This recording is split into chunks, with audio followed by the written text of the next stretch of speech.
The content provided in this video is for educational purposes only and is not medical advice. For medical advice, please schedule an appointment with one of our Hope for Healing providers or the appropriate medical professional. This material is the property of Hope for Healing and is not to be shared or replicated in any way without written consent. Thank you.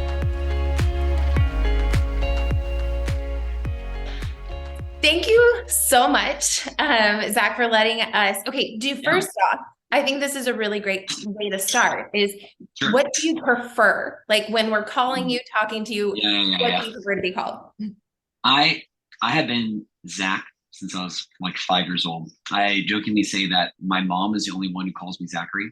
I think I like try to get my wife maybe for a little bit there to call me Zachary just because I don't know, it felt more formal, intimate, Yeah. My wife is not having it. My brothers call me Zach. My wife calls me Zach. Even my kids will call me Zach when they, want to grind my gears. So Zach is wonderful. I will just usually go Zachary if it's like, more professional things or whatever. But if you want to call me Zach, that is feel more than free to do so. Okay, cool. I feel like that's the best way of handling things. Okay, for those of you who don't know, Zach joined me. I was like, I have this idea.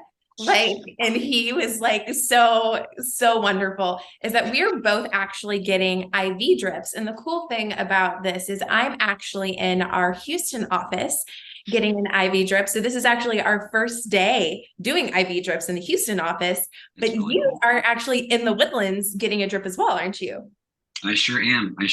I don't have nearly as well framed as you. I think that's your marketing experience. I'm trying to see if I can position it in some way, but yes, I am getting a drip. Also in this corner, it just, it worked out well. Yeah, it really did. Oh, yeah? Honestly. Norma's helping to make the aesthetic. There you go. See, look. So what is your favorite thing currently in your drip? My favorite thing in my drip currently, man, there's a lot of really good things that are going on in this trip. I think for me specifically, just because I have my genetics back, I have learned that I really need B12. That I do not absorb it very well at all. And so honestly, it's such a foundational nutrient to have that I've probably been deficient in maybe my whole life based on my genetics. So honestly, if only just because it's such a foundational component, I'm going to say B12, even though it's kind of a basic one to start with. Well, yeah, it's so basic, so easy, but at the same time, when we're talking IV drips, we're talking about 100% viability. It is bioavailable. And so it's perfect in that way. Look at her. She is on it. We love you, Norma. She heard that and she added it just a little bit more even. So thank you. That is amazing. I think my favorite right now has to be in magnesium. I don't think I can get enough magnesium. I almost went with that one because that one is another one that just really, really helps me. Once I started supplementing magnesium maybe a year ago, my mood is so much better. I wonder if it's the same for you. Absolutely. Well, and that's what it was like. I was like, what would we call my drip? And they were like, it's a mixture between mental health support and viral support. So we were recording some more things. We were like, this is the custom drip. But we do those. Okay. So enough about drips. We now get to sit back, relax, and have an amazing conversation. And I have had a pleasure of just getting to know you, but I am super pumped to, one, get to know you more, and two, for our patients to get to know you and people who may be on the fence, because let's be honest, Hope for Healing for a while was and we are all about girl power and support. But I think that's kind of that moment of stepping in and to guys to have a voice, to understand things differently. So, but before we get into all of that, just tell us about you. So your name is Zach, and tell us how. Absolutely. So my name is Zach, and I was born and raised in Longview, Texas, and I am the oldest of 3 boys, and then 6 years younger than my youngest brother. We had a little surprise sister when my mom was about the age of 43 or so. We had my little sister, Lauren. And so I absolutely loved growing up there in Longview, but also absolutely loved getting out of there. For those who don't know, it's deep East Texas, deep in the piney woods, no really big cities around there, just a ton of like farmland and whatnot, but wonderful, gorgeous trees. And the more and more I go back there, the more I appreciate it. But it was nice to get out of there. I went to A&M for my undergrad. And I did pre-med while I was at A&M. While there, I met my wife, Madison. We've been married now for, oh my goodness, 5 years this summer, I believe. Madison, don't kill me. It could be 4, it could be 5. We're getting to that point in marriage where it's like, I sometimes like, I don't know, has it been 5? Has it been 6? Has it been 20? I don't know. It feels like forever in the best ways. Absolutely. Like, yes. In the best way possible. Yes. I have 2 young kids, a 3.5-year-old girl and then a 1.5-year-old boy. Aww. And they are just so amazing, so girl and so boy. And it's been so cute to like see how similar they are and see how they've been interacting with each other, but also so different. And you have to treat them so differently, but it's been so cute. I really love it. And then my wife is actually pregnant now. I believe she's 14 weeks pregnant, and she'll be due in September with our 3rd child. Yeah. Oh my gosh. So growing family, my goodness. But it's wonderful. And I like to think of myself as like classic family man. I love spending time with my family.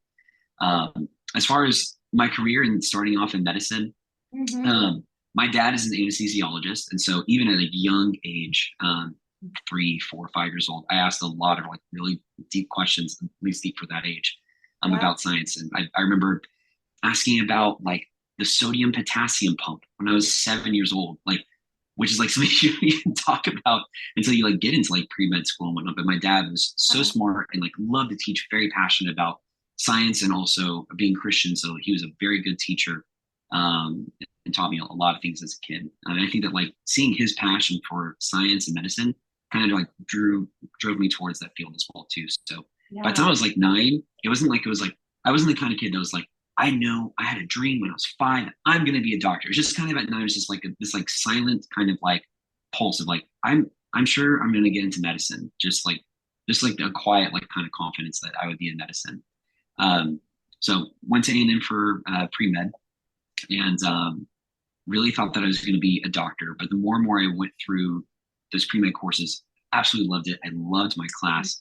But as I considered what it would look like to have the career of a doctor, especially going through med school and wanting to have, I had just met my wife at that point. We've been dating really seriously for 1.5 years. I knew that we wanted to get married as soon as we were done at A&M and start a family. And it was going to be hard for me personally to go through med school and be able to focus on our young marriage and our young family. So I started to look at different alternatives, and I saw nursing and going the nurse practitioner route as a way to provide for my family while going through school, and I could still like be involved in medicine. And I'm so glad that I went this way. So many things I could not have foreseen have happened with my life and in my career, and it's just been very God-led. And I know it's exactly how God has led me on this path to get to where I am now. That's amazing. I so love that. Especially because and Zach has been learning so much from this practice, and we'll get into all of that. But what I have valued so much about Zach is just his way he sees things and the perspective and his love of learning and the sponge. But one of the things we were talking about in group coaching, which Zach has been shadowing, is we've been talking about how values drive you. And so to hear how your narrative and the thread was, you knew you wanted to help people and serve people, but you also knew that family was important, which, let's be honest, most of our patients are here because their family is important. We know traditional medicine is one way of doing things, but we do know that there is a different kind of cost when it comes to functional medicine. So what was that transition like for you to go from like, so assuming you had this, like when you were going to like NP school and doing all that was like the traditional, right? Absolutely. Yeah. Like the very traditional, conventional, I guess you could say, way of doing medicine. And honestly, anytime that Madison, she's like your classic crunchy mom, honestly, that you see on Instagram. Like she would always like say, like, but what about this? What about this? But I would just like kind of at first blow it off. Like, no, that's not what, do you not understand? The CDC says this and, whatever, the NIH says this, like these huge, the huge machine that is like conventional medicine. I had been brought up and educated in that certain way. It was very steeped within my education. But then once you put the rubber to the road, once you get out into the real world, and I'm so glad that I did go this nursing route because it allowed me to like really see it like in like the real world and like, okay, now that like I've learned all these things in school, now I actually see like what it means and how it impacts like the patient's lives and the family's lives, actually putting those into practice. Um, I think the biggest turning point for me was when I transitioned from doing pediatrics for about a year and a half in a cardio ICU to knowing I would be an NP, a family nurse practitioner. So I wanted to get some adult experience. I went into an adult COVID unit for about a year. And I think that that just really made me see how important the lifestyle was. And just like the first kernel of like, no, like lifestyle and diet is everything for a foundation of health. And yeah, it would be kind of stressed a little bit in conventional medicine, but no one in conventional medicine knew what that meant, right? Every time you go to the doctor, they just say like, well, you should just have a healthy diet and you should, you know, exercise or whatever. But what does that mean? How much exercise? What kind of exercises should you do? What is a healthy diet? There's so many different perspectives on what a healthy diet is in the first place. And so I just like seeing that and seeing how these people had such a disservice to set them up. They were not set up for success to do well with COVID. So I think the more and more that I saw that, the more I started to just have a little bit of like distrust, just a little bit of distrust, or just like recognizing that like conventional medicine has served people well when it comes to emergency care for absolutely for surgeries for the prevention of certain diseases. But as far as like helping us navigate this modern world that's full of toxins and like just these new things that are being introduced to our modern world, I just don't feel that it's really serviced us as a people very well and serviced our families, serviced our kids as well as it possibly could have. So I started becoming even more open to what my wife was saying. I started listening to the podcast that she was listening to, or just like seeing things. And I started to actually like be curious and like have a curious mind and like actually look into the science of what these people were saying. And the more that I dug into it, the more that I really appreciated the way that they approached medicine. I've always wanted to understand things very deeply. And I was never satisfied with, you know, like, well, this drug lowers your blood glucose. What does that mean? How? What enzymes are involved? What are the genes that make that enzyme in the first place? How can we turn off those? Like, I've always just like wanted to think about things like very globally and understand them very deeply. I was never satisfied with just like, oh, take, you know, Tylenol for your headache or ibuprofen for your headache. I wanted to know why.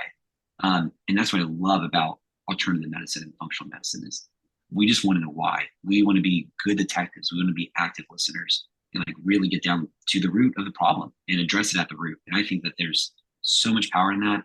And for me, that's what I think should be the focus of medicine in general. I would love for the functional approach to medicine to become the conventional approach to medicine. Absolutely. I think that's how it should be when you think of it, just like for that person coming in and wanting to optimize their health. Like I love that focus in functional medicine. That's amazing.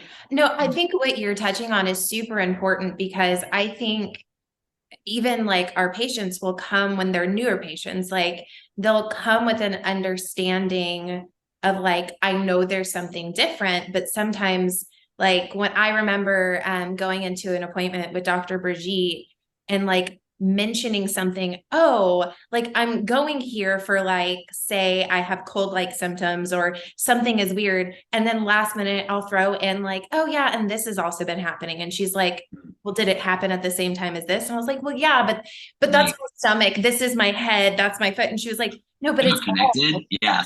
Right. It's all connected. And I'm like, oh, yes. So to kind of retrain, like, I think so much of like, as much as I love functional medicine, what I love about Hope for Healing, and that's my next question for you. What I love about Hope for Healing is we're constantly learning, like we're constantly talking. So since Hope for Healing, I know like, so please understand. So Zach is phenomenal and wonderful, but also he goes through so much training, like so much information. Yes, it's true. And and he has been killing it. Great. Yeah. Well, based on what you said, he's been killing it. So what are some of your favorite things that you've been learning at Hope for Healing? Oh my goodness. I probably, if only to like say my favorite thing, I have always been I love genetics. Those are my favorite classes. I swear you can look at my report card and see the things I'm passionate about. It's like 97, 98%, like in like these classes. And then like getting by 89, 91 in like the other classes. Like I've always been like an AP student, but like you can tell what I'm passionate about. Like those are like genetics was one of those classes where it's like, I was mad at myself I didn't get 100 on the test. It's like, no, I know that. I knew that. Oh, come on. Because I loved it. I love thinking about it. And I knew that I had this conviction even at like 18, 19 years old, that like DNA and understanding DNA and how it interacts for people individually is going to be the future of medicine, or it's going to be one of those huge drivers for the future of medicine. So the fact that we put that front and center here at the practice is amazing. And there is so much to learn about it. I've only scratched the surface of we're only looking at up to 114 genes, something like that, that's in the wellness blueprint. But there's so much that's involved in just knowing those 114 genes. And then beyond that, there's so much more to learn about that, and learning about epigenetics. How is it that we can help influence our genes? What are the ways that we can eat and add supplements to in our routine so that we can help our genetics function as best they can to create those enzymes that we need to process the nutrients from our diet. So that has been a fundamental and very deep thing that I've loved learning about here. Also, too, I'm sure for a lot of for y'all listening now, like I had maybe heard of chronic Lyme once or twice while going through like medical training, maybe. And it's just like those kind of like out there things. Like this one journalist in the New York Times, I remember he had talked about it, and it's like, oh, that's interesting. Like I've respected his opinion before. Like I don't think he'd be lying about that, but medicine saying that that's not really a thing. Whereas like here, like there is absolute evidence that like people are struggling with that. And no, maybe it's not every single person, but as one of the first things I learned is that 25% of the population is susceptible to things like that. They're susceptible to mold. They're susceptible to Lyme. So there's so much to learn about these new illnesses that people really struggle with chronically. Mold illness, Lyme, PANS. So learning about those disease processes, what causes them, what makes someone sensitive to that or vulnerable, what exacerbates those symptoms. That's been a huge thing to learn. And I know for years to come, like there's going to be more to learn about it. And heck, Dr. K is even like still constantly taking in information and learning about new things, which has been so cool to see. She's such a good example of like being that curious person, and like that learning is a lifelong process, that like even for as much as she knows, and she is like such an amazing resource for us, she is still like thirsty for knowledge, always looking at research articles, always going to conventions, to learn new things. Absolutely. I feel like that is one of the things to be a provider at Hope for Healing. You gotta want to know that you don't know it all. Right. And so I think sometimes and I feel like that is also so different than, and I love the way you say it, conventional medicine, right? So that conventional medicine, I felt like, so I am one of our Lyme patients. And so I felt like convention medicine said, if I can't, like the doctor would be like, if I can't find it, it's you, like you're the problem, versus saying, okay, there's clearly something wrong, right? Yeah.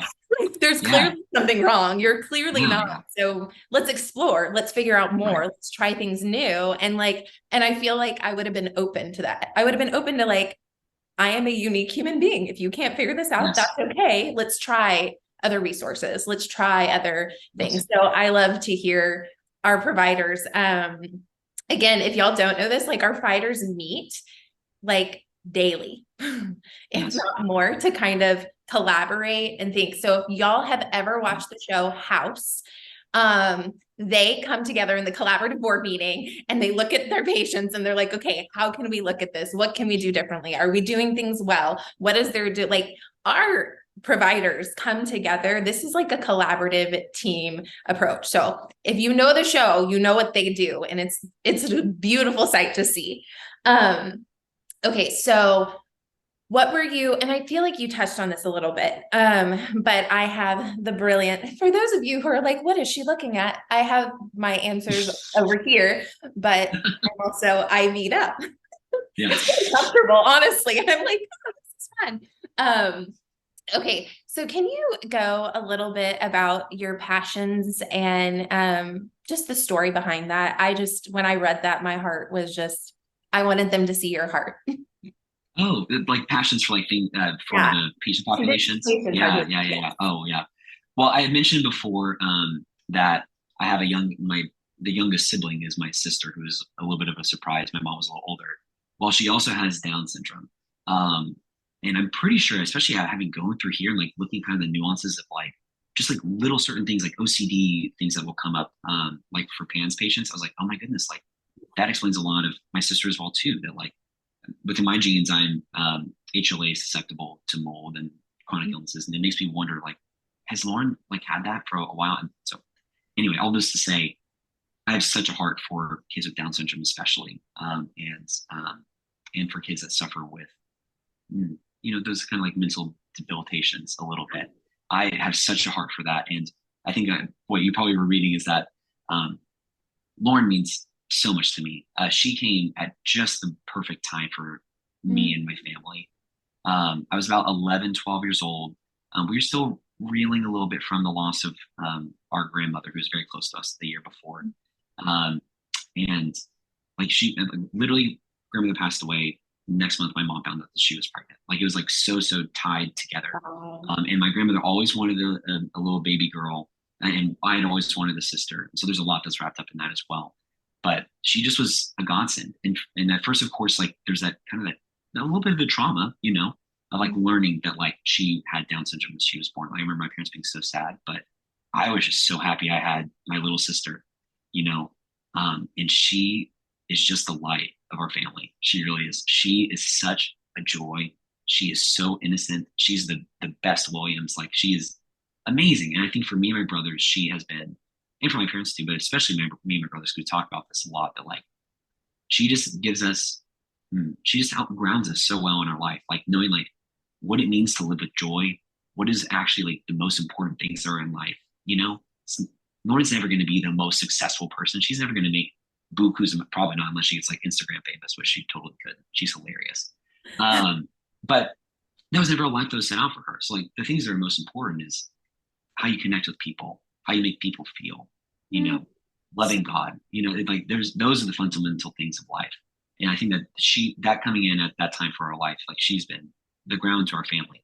So I want to be able to give back to people like Lauren, into families who are suffering with kids that have autism, kids that have Down syndrome, and being able to optimize as best as they can, optimize their faculties and their abilities.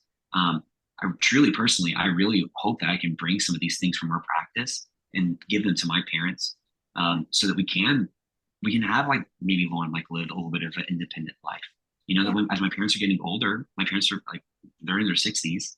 As they're getting older, I want Lauren to be able to kind of take care of herself, not be, as hard on my parents. So to be able to give her as best a life as possible, I'd love to be able to do that. And of course, that then extends to everyone else that's kind of going through this as well in their own families. absolutely. Yeah. I was reading that and I was like, that is and it's such a beauty because the groups that Zach has, the group coaching groups that Zach has been shadowing are our patient population and the autism advancement. And like, what I love about that is the acknowledgement that everybody's journey is different. Everybody optimized is going to look different.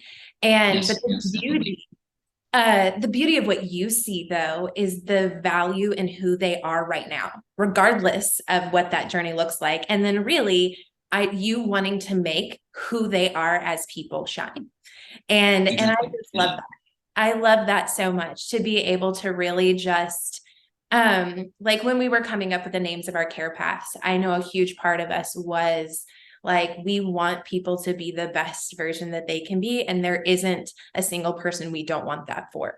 And when I was reading that heart, I was like, man, like if our families understood like how personal we take this and how much we have at stake, for investigation, like as people, and that we would want to pass that on. So thank you so much for being vulnerable and sharing about the beautiful Lauren. I'm a fan of her name, so clearly she's a lady. I was thinking about that. Like Lauren is a very popular name here in our practice, so it definitely is. I figured you'd like that. That's her name. It was great. Something I didn't mention, as some people are still hopping on, we know that people come in at different times, is y'all are more than welcome to put in the Q&A section or the chat section if you have any additional questions for Zach. Okay. So you mentioned this about the COVID work, but where are the other places that you worked before joining Hope for Healing? Yeah. I briefly mentioned that I worked at Downtown Texas Children's Cardiovascular ICU, which might still have been continued to be the #1 cardio center in the country. When I was there, it was like third year in a row, fourth year in a row, and I think right after I left, the fifth year in a row, #1 kids heart center in the country. So that meant that like when Children's Hospital of Pennsylvania or Philadelphia, I forget, CHOP, it's called CHOP, or Boston Children's, like these are, by the way, in the hospital space, like these are like the prime like pediatric hospitals that like they're always #1, #2 in the country each year. Whenever they had a kid that they didn't know what to do with, it was too advanced for them. We were the buck stopped with us. The kid would come to us. So we truly saw the sickest of the sick kids with heart diseases in our ICU.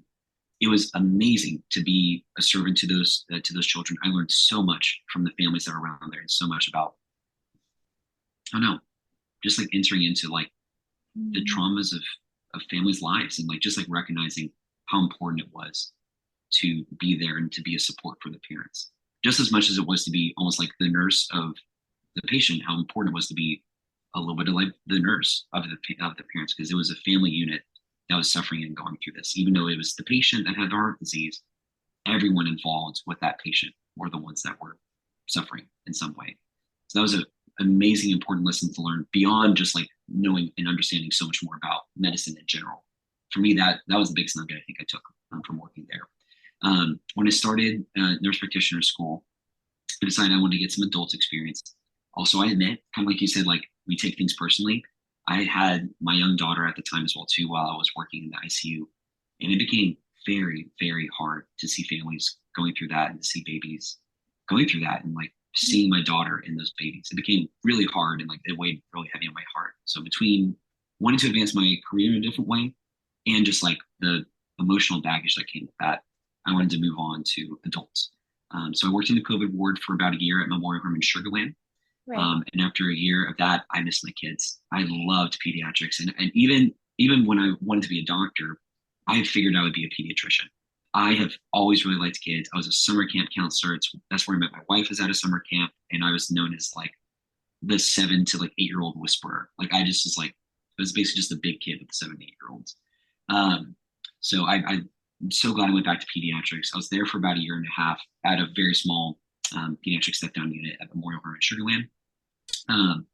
And we saw everything from very simple things like little baby needs to come in because they have jaundice, and so they need the lights, the Billy lights, for just a couple of hours or 12 hours or so, all the way to, teenagers, like basically almost adults that had to have like, the big oxygen machines on, because like maybe they're struggling with the flu, maybe COVID, not really COVID. Honestly, we saw a lot more flu and RSV would impact kids a lot more there, and asthma as well. So I saw a ton of things. I learned so much from that unit. I admit, like, if it wasn't Hope for Healing that was bringing me on, like my last nursing job, wonderful staff. I love people I worked with. I was the only man on that staff as well too. Okay, not the only one. We have Tom here. We have Joelle. But I literally was. I think that we were all kind of partnered. It was pediatric unit, the mother baby unit, and labor and delivery. Oh, and NICU. And I was out of like 70 nurses within kind of this like groups department, the only man, the only one. So me and Ricky, who is like the guy who would like come and deliver the trays, we always would bump fists and like have our like little guy moment. Our little guy moment. That was like my guy connection. It's like, yes, this is a little testosterone. Ricky, yes, you're here. Anyway, but I loved it. And I mean, I'm a nurse. I know in medicine, I know what it's like. I'm at this point, I've been in a 90% a female occupation for some time now, so I'm comfortable with that. No, I love that. I love hearing your passion and honestly and not saying that you don't have that where you were, but like the Mm, passion that you have for both like family, like the family yeah, unit. Like that is again what we yeah, talk about a lot within group coaching is like what is the decision for the family? Like yeah. how can we support your family? And if you've ever I know he has, but for those of you who may not be patients yet, if you're in an appointment, like we ask, like, how's mom doing? What does y'all sleep like we need to know those things in order to support your children. And so that was the first time like when I was sitting and shadowing an appointment, I was like, oh, like this matters. And I think so frequently, and we can get a little bit more into this next, is that so frequently I think parents care so deeply about their children, like care so deeply, would do anything for them that they forget to put on their oxygen mask. They forget to take care of themselves and support their systems. And so I know you are here to take care of beautiful babies and wonderful children. But I read that you also like you're passionate about like men's health and Yes. incorporating all that. So can you talk a little bit more about that, please? Yeah, definitely. I will say the stuff that like really started to convince me about alternative medicine, or at least the things that just I was naturally more curious about, was like the stuff for men. Like what makes a healthy man, what makes a strong man, basically. And I think every man out there wants to be as strong, as clear-headed, as good a leader, as good a father, as good a husband as they can Yeah. possibly be. At the heart of it. And part of that is to be able to take care of your health. And that for me, I've always had a servant's heart. That has been one of the hardest lessons to learn is like how, and I still continue to struggle with it. How do I take care of myself? How do I put on my own oxygen mask? Right. So I really loved starting to learn about, again, like what it means for a man to have a healthy diet. What are some healthy habits a man can have so that he can be as strong as he possibly can be? And so that was one of the biggest things that like really led me down into this field. So I'm still learning a lot about it. Dr. B has been an amazing mentor while looking through this, but that is something I think is really cool. And I love about the practice is they've been very open about me wanting to speak to men and to be able to take on men and be able to optimize them as as fathers, as husbands within their career. And I think that is amazing. I would love to be able to help empower men and educate men about what it means to be healthy and like, but while also being a man, because I definitely believe that men and women are different and we might need to eat differently. The timing of like when we need to eat might be a little bit different. Just different things like that. And just like recognizing that like biologically, like we are different. And what does that mean? And what does it mean now to create healthy habits for men? Yeah. And I feel like the beautiful thing about it is we all have very similar struggles, right? We all Mhm. have self-care, but we all think differently. And to be able to have your perspective, like the reason why I have a hard time struggling with something like as a woman, like having someone who has that same perspective, the struggle as a father, right? Like that is the one thing like I won't be able to do. Like I'll be a really awesome mother one day, but like Yeah. you'll be able to see that perspective to go, oh, I see that. I hear that. I see your question. I also think the way you think, right? So I think sometimes we have our engineer dads that will come in and who are like, I need the science behind this, like why it is like, especially when it's so new, right?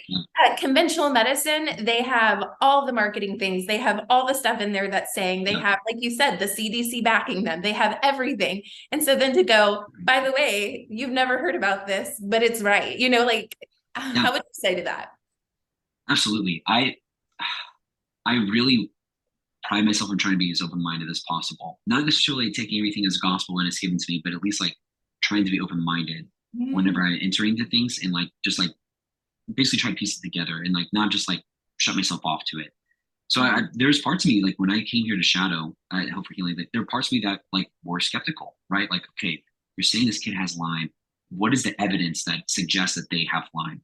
Oh wow, like no, like there are raised antibodies, there are titers that we can like look that show that there's Lyme.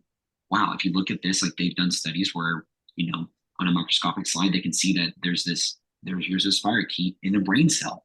Well, how the heck did it get there? Like just different things like that. And like, I definitely needed to be shown evidence to really believe in it and to go for it. But that is the thing here is like, we do care deeply about that. We talk all the time about making sure that we have intelligence, that we do things in an intelligent sequence, looking for objective data. And that's something I think really speaks to men, like when I've seen come here. Yeah. I think once I've seen it several different times now, just in shadowing different things. Once the men are presented with like, well, let's do the tick-borne complete. We can look at lab tests and see if we have, evidence. Let's do, a mold test in your house to see if it has mold. I think it's completely okay for men to be skeptical, but then like be open to like, but let's get this objective finding. Like, let me hold on to this piece of data. I completely understand that. And I'm totally in there. And the only reason why I believe in the things that we do here at Hope for Healing is it is evidence-based. It is evidence-backed. It's harder sometimes to find this evidence. I feel like so much evidence out there is, let's face it, a lot of it takes money to create and generate evidence. And many of the studies are funded by large corporations, especially pharmaceutical corporations. If I can get into the weeds a tiny bit, where like there's just gonna be a ton of information that's out there that you always have to kind of be thinking, but what's the motivation behind this? The money behind this. And so anyway, I'll just say there is evidence if you know where to look for it. And another thing too, I think that has been really discredited recently is just expertise. I feel like nowadays, like we're all about, oh, you got to do your randomized controlled trial. It has to have 1,000 subjects and it's very difficult to do trials like that. It takes a ton of money. And I feel like we've really thrown to the wayside a doctor's clinical expertise. And Dr. Hay has that out the wazoo. She has so many stories of transformation. You can see the patients transform just in front of your eyes. And so sometimes seeing is believing, and seeing Dr. K, seeing her patients, and seeing that she has evidence backing up everything. I've come a long way in my perspectives in like 3 months medically. And but it's, my goodness, it's opened so many doors. And even though it's sometimes difficult to see, sometimes it's hard, I feel like, to get a diagnosis for patients. But at the same time, once you know what the source of your illness is, even though it's hard to face that monster, but now you know what monster to face and you know how to kill that monster. And so it's all about conquering that thing. Even though it's hard, you can see what's before you. At least there's a map to be able to get to healing. Absolutely. I also think like what you were talking about with genetics, which is why we frequently will tell people to go genetics route first, so we can get the inflammation down, so we can get everything, your system calmed, and then find out what's left. Like, what are the symptoms that after calming your system, after getting your detox pathways open, after doing all of the things that you need to do to support your genetics, we now are left with this, my body is still doing this. And so our providers can go, okay, so now I'm looking at the totality of your, like every part of you. And now let's kind of go in, and like what we'll say a lot is like the intelligence sequence, right? So I'm struggling with, what is something that people, and I would love for you to speak into this actually. There's a lot of ailments that I think we struggle with in society that we now just feel like are part of life. I have a headache. Oh, well, everybody gets headaches, so it's okay. Yeah. And I'm tired. Everyone's tired. Yeah. Exactly. So like, what would you speak into that? Like, how would we kind of flip the script? Because now we've almost like, we're a victim of age, and we're now becoming like, oh, that's just what happens when you get older. Or that's just what happens, oh, I'm around sick people, or you know what I mean? Like, we just kind of are like, that's okay. So as you say, to encourage people, like, that is not the life that we have to be a victim to. Yeah. Oh, I don't know why it came to mind, but there have been studies done in like African tribes. And of course, like not everyone makes it to 80 years old in an African tribe. It's a very harsh environment to grow up in. But if you're in an African tribe and you're living more, I guess the best way to put it is more of an ancestral lifestyle, you don't see those chronic illnesses, like the 60, 70, 80-year-olds that, that are in these tribes are strong. They're climbing trees. They're, for the most part, running alongside, the 30, 40-year-olds that are doing the hunting and whatnot. So I'll just say it really does not seem to be that, like you said, like the things that come with aging, like, oh, you're back aching because, just because like you're getting older. That's just how it is. That is Right. not necessarily the case, and that it does not seem to be what it was in human history for a very long time. So many things have, like you're saying, in society, so many things have changed in the past 150 years. And I feel Wow. like that we've kind of forgotten what it was like. Ooh, can I say it? A little bit to be human, like what it means to get back to basics. What are the things that like we absolutely need to live, and what are the things that we can maybe do without, or and at least like how can we, like for instance, we're not going to get away from technology now. We're not going to get away from plastic. We're not going to get away from toxic fumes. But understanding that, how can we minimize those things in our daily life? And how can we, when we know that we've encountered these things or are encountering these things, what can we do to suppress the inflammation that comes from them and clear out the toxins from our body that come with that? And I think that I really am hopeful that by doing these things, I want to have a vibrant life. I don't necessarily want to live until I'm 90 or 100 years old, but at 78, 80, I want to be able to like tackle my great grandkids. I want to be able to like roughhouse with them. And like I want to be energetic, and I don't want to be, I don't want to have to walk around with an oxygen tank or and like, oh, like that's grandpa over there. Like he just like sits in his chair all day. Like I want to be vibrant and I want to be energetic. And I don't know, like I hear these stories of the older men in the tribes, and like that's what I want to be. That's what I want to be. And I know that I'm hopeful and I trust that there is a map to get there, but that's not how we are designed. That's not how God designed us Right. to be. God wants us to be vibrant. And I'm sorry to continue going. I've even heard a theory that right, because we're not just monkeys, right? We have been a part of family units for a very, very long time. And so there's theories that like it actually is really good to have a good, healthy grandparent as well. And I'm sure that we can see that in our lives too, like how much of a difference it makes to have our in-laws in our life helping us to watch the kids, to be that support system. So there's theories that actually to have healthy grandparents was very much within natural selection, essentially. That like it was seen as very good in evolution, in natural selection, for us to have good, healthy grandparents. So actually, all those things that you hear, like, well, we never were designed to live past 40 years old. Da, da, da. I don't think that that's true. I think that as we've been saying, I really think that we were designed to live vibrant, whole lives, pretty much our entire lives until we're called to come home. So, yeah. I love that. I love that. I feel like when people talk about after getting like diagnosed at the practice with Lyme disease, I remember like the lifestyle I was already. So that was the kind of thing. I came into the practice working, but I had already gotten rid of gluten. I had already like gotten rid of dairy, and I had already started to lower the inflammation. So when we were targeting things, they were like, oh, let's target your genetics this way, but like this is showing in a very specific way. So anyway, my friends because when not all community is super supportive of these crunchy changes. I wasn't at first myself. I get it. Yeah. Right. But I remember saying like, well, that's fine when y'all are in your 60s complaining, like I'm going to be running marathons. Like I was like, that's exactly right.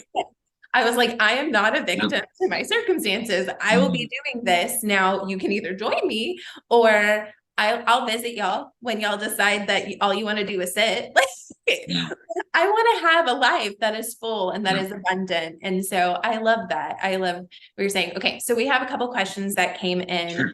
Sure. Do you plan on, or we planning on getting any shots after our drip? Yeah, I think that what happens, I believe it's a CoQ10 shot that's always included with it. That's also something that I'm deficient in with my genetics. Thank you so much, genetics. Thanks, mom and dad. Right. So yeah, and I think CoQ10, B12, folate, and CoQ10 have been huge, huge pushers for me in the last 3 weeks ever since I saw my genetics. So yeah, are you going to be getting any other shots as well? I'm pretty sure I love all of our shots, but genetically speaking, CoQ10 is one I get on a regular basis. Yeah. I love our Lipo Vitality. So I already get B12 in my drip. But I also love, due to the fact that like we're treating all the things, it kind of helps with the energy that I can miss out on. It also, for those of you who want to know, it boosts metabolism, which is super exciting. So All the fun things.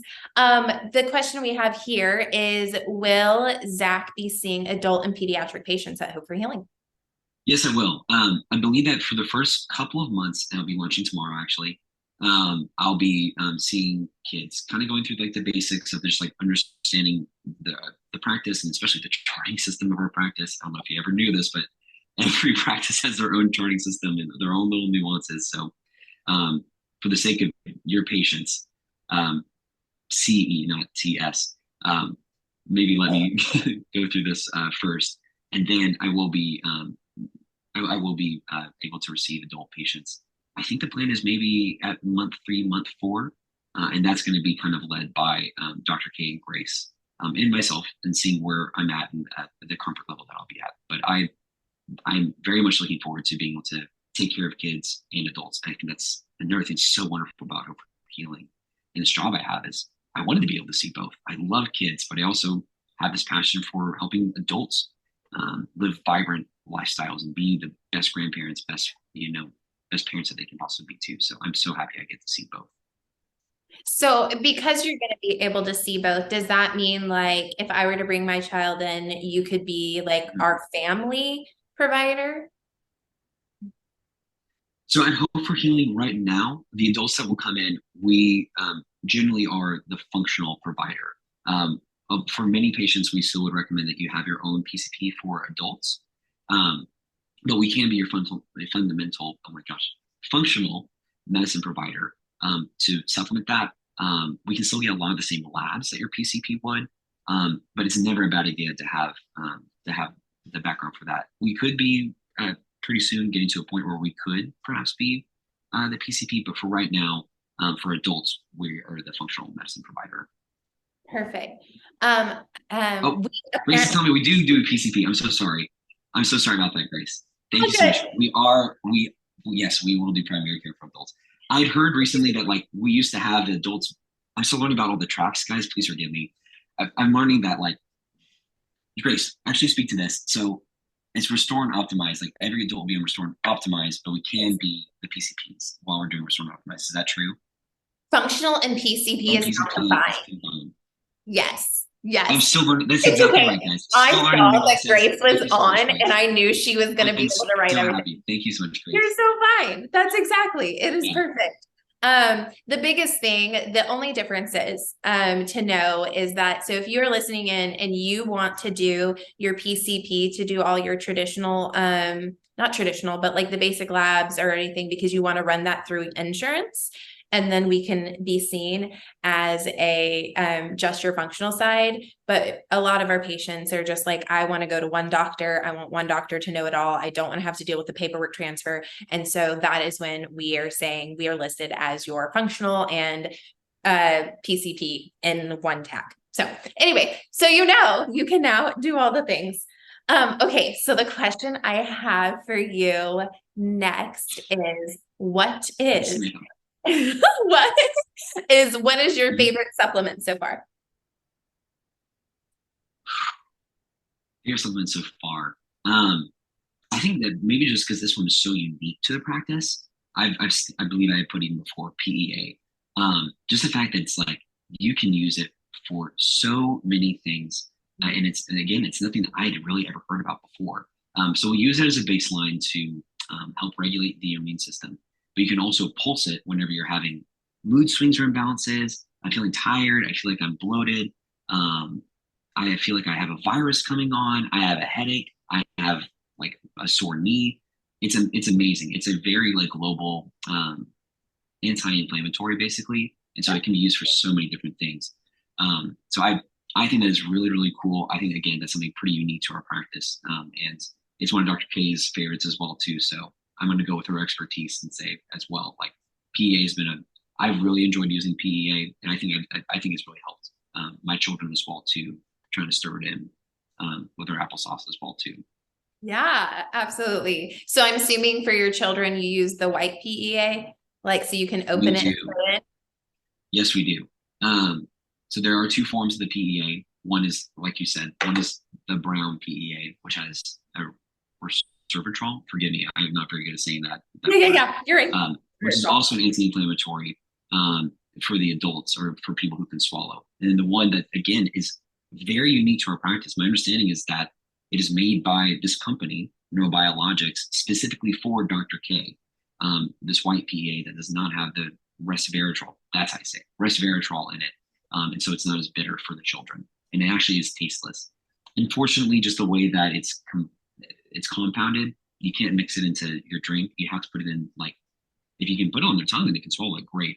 But mixing it in with a little bit of coconut yogurt or applesauce they take it great and they cannot taste it. My daughter's very picky. I never once had her like spit it out or like say like, I don't want that. She even said this morning, like, ooh, I like my medicine. Like, I was like, okay, whatever, girl. That's amazing. That brings me so much joy. Ooh, medicine. I like my medicine. I like this. This is exciting. Yes, it's like, what is it going to be in today? No, I feel like that is one of the things that makes us a little bit more unique than other practices that do functional medicine, where a lot of practices have their favorite tried and true brands. We're like, we want you to take it, and we will find the brand that helps you take it. And so that is really cool. Okay, so if we're talking like free, like not free treatment per like doctor, but like something I can do that is low to no cost to help my body. What is one of your favorite things? One of my favorite things, and this is something that I've actually been doing myself for over a year, is the fasting. Some people really can do quite well with intermittent fasting, especially if you struggle with autophagy. I think, as I shared with you, Lauren, everything in my body is terrible according to my genetics, except for my autophagy. And so I don't think that it's necessarily that like I have to fast in order to clear out debris from my body. I think that my body makes a lot of extra debris and junk. And so, I think that I've been using the fasting well. And I know some people cannot do it. My wife is one of those people. If she does not have 3 square meals a day, I mean, especially now that she's pregnant, but even when she's not, she doesn't have 3 square meals a day. Sorry, babe. She might get a little hangry and a little bit upset. And even unfortunately, like there have been times that she's like felt faint and things like that. So there are some people, it's like, no, you need to have all 3 meals a day. But for those of you who can, or that feel that you do really well with it, I definitely recommend fasting. For myself, each week, I try to like intermittent fast, maybe 3 or 4 times a week, with 1 or 2 of those days being only eating 1 meal a day, dinner. And I would love at some point, I've been seeing like some like huge health nuts, like do like 5-day fasts. I just like want to see if I can do it. So it'd be like 120 hours straight. Like that's wild. I don't know how they do it, but I mean, then again, you think about like, back to our ancestral lifestyle, like you're out in the jungle and you haven't eaten anything in 3 days because you've been, missing your catches. Like there were times in our lives where like we might go like 2 or 3 days without eating. So I've been loving to look into that a little bit more and see the health benefits of it. And that's one of the things I really want to dive deep into the research on and see how it can be implemented in patients' lives and see who could really benefit from that. I love that. Isn't that also part of genetics though? Is like, we will talk like where it's recommended and that you should, again, we still talk to provider stuff, but recommended. So we had a question pop up that I think is a really good question. Their question is, what is autophagy? Yeah. So autophagy is self-eating. It's like Greek for self-eating. It's basically your body's ability to literally, I believe it's phagocytosis. Our cells will encapsulate debris that's within our body and break it down either by peroxisomes or lysosomes within our body and clear out that debris from our body. So that's what I mean by like my body makes a lot of junk. There's a lot of extra stuff that doesn't need to be flowing around and it can get in the way of our cellular processes. So this is a natural process that every cell goes through to break down this debris so that they can function more optimally. And so again, I think intuitively, I think my body just knew like it really needs to clear out that junk. And I really do feel a lot better. You can ask my wife, she's almost annoyed by it because I talk about it all the time. Like, wow, I just feel so good when I'm fasting. My goodness. And I admit it actually started as like more of a spiritual practice. But I just like found that like even physically, like it does a lot of benefits for me. So yeah, big believer in fasting. Yes, ma'am. So what happens if, oh yeah, you're good. Y'all can take everything out. This is what I think I love about us being able to do a V. It's probably one of the most relaxing things. You're getting all your nutrients that you need and like, to support your system. You're not even chewing. Yeah, this Not even this action. I love how we saw like that it is also one of the more like painless things. Like I'm not are you a 1, 2, 3 poke? Or you like don't count, just do it? Oh, I'm a don't count, just do it. I think it's the anxiety of getting it done that like gets me more than anything. It's like once it actually happens, like whatever. I also think that so I used to be so afraid of needles when Really? as a nurse. I did. But you don't have to get over it as a nurse. You know, you're practicing on each other, you're doing it to patients. So after a while you kind of like just like realize like it's okay, you know, like you're gonna be fine. And honestly, like Norma is fantastic. All of our IV nurses are fantastic, and like oftentimes you barely feel it when it comes in. So absolutely. They do the kindness of, do you want me to count or not? And I'm like, no, just pretend like this isn't even happening, because once it's done, it will feel like it's not happening. Is so painful.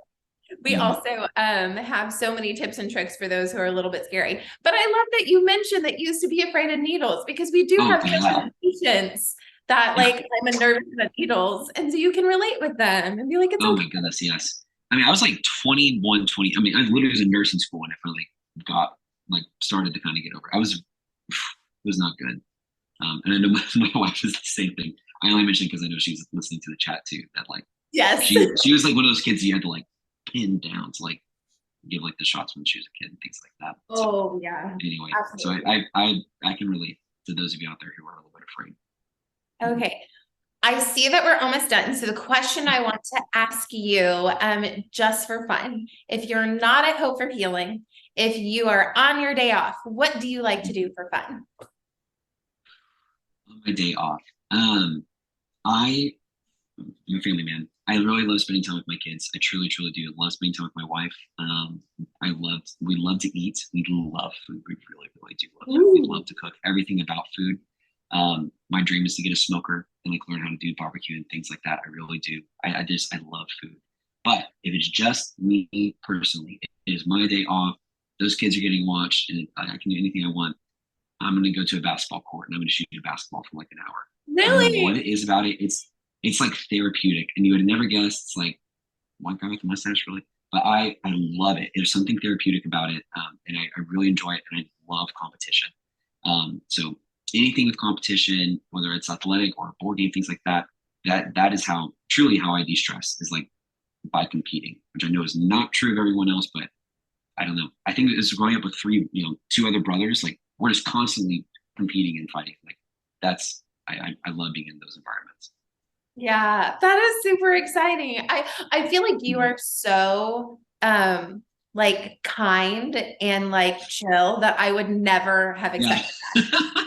Like, you don't want to play me in Catan. You see a whole different side. I don't know if you know what Catan is, or Monopoly would be another one. There you go. It'll be good to know for like team building events. It's like, oh, yes, the new. You've been warned. You've been warned. Yes, ma'am. Amazing. Well, Zach, thank you so much for joining us. Thank you. And have fun. Go getting your CoQ10 shot. Oh, thank you so much. Well, thank you for reminding me. I was like doing it in my arm. I got to get it ready, I guess. There you go. All right. I'm ready, Norma. Thank you so much. Awesome. You have a great day. Nice to see you all. Bye.